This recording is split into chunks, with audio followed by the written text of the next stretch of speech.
Po týždni tropických horúčav sme už včera na Slovensku nemali ani 30 stupňov a dnes na poludne už len 25. Vianočná noc má byť pekná, ale chladná.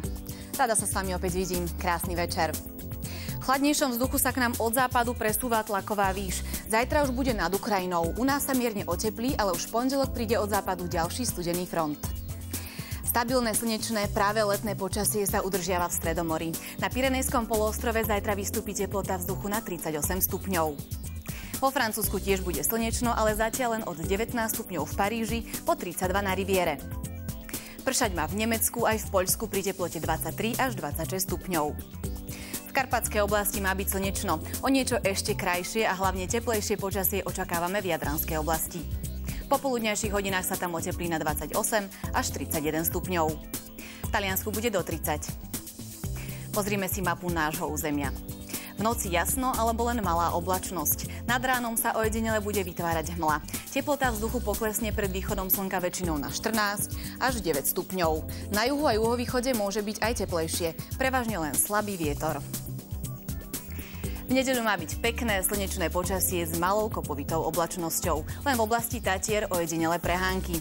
Oteplí sa na 21 až 25, na juhozápade a juhu bude okolo 27 stupňov. Na západnom Slovensku očakávame jasno až polooblačno. Teplota okolo 27, maximálne 29 stupňov. Začne fúkať juhovýchodný vietor do 20 km za hodinu.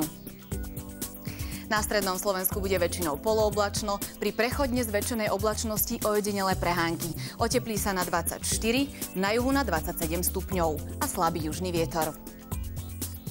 Na východe má byť jasno až polooblačno, na Spiši miestami oblačno a ojedinelé prehánky. Teplota od 21 do 26 stupňov. Fúkať začne slabý južný vietor. Na horách má byť z rána malá, cez deň zväčšená oblačnosť a len ojedinelé prehánky. Po výške 2000 metrov má byť okolo 10 stupňov. O 500 metrov nižšie sa oteplí na 15 a pod horami na 20 stupňov Celzia. Biopredpoveď udáva na zajtra jednotku, teda slabú záťaž. Tlak vzduchu slabo poklesne.